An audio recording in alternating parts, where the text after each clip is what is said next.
Ce mercredi 22 mars, dans C'est à vous sur France 5, Anne-Elisabeth Lemoine a reçu Dominique Tapie pour la sortie de son livre Bernard, la fureur de vivre.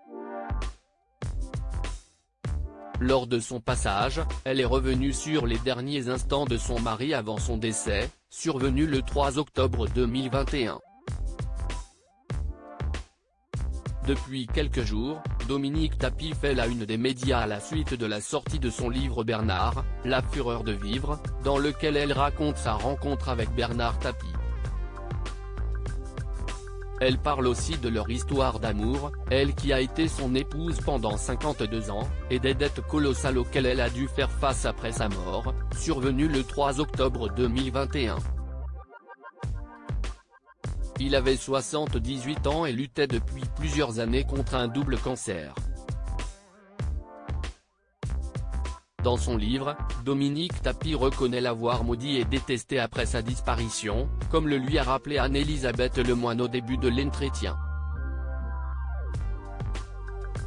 Oui, ça m'est arrivé, ce n'est plus le cas, a-t-elle réagi.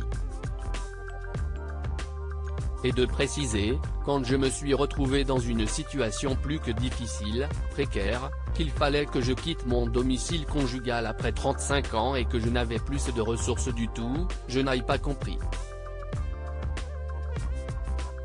Cette surprenante demande que Bernard Tapie lui a faite avant de mourir après sa mort, elle s'est retrouvée dans un gouffre financier, au point même de ne pas pouvoir payer la pierre tombale de son mari.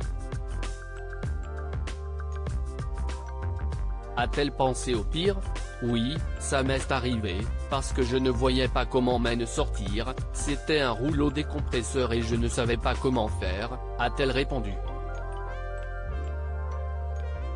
Heureusement, elle a pu compter sur le soutien d'amis de son mari, à commencer par Jean-Louis Borloo qui l'a logé.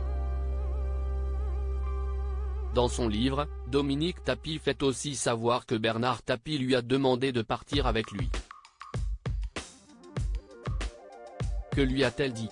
Je lui dis que je suis désolée, mais je ne suis pas prête à partir, a-t-elle fait savoir. J'aurais voulu le prendre dans mes bras. Dans la suite de l'entretien, Dominique Tapie est revenue sur les derniers instants de son mari, elle qui était à ses côtés lorsqu'il est décédé. Je ne l'ai pas quitté du tout.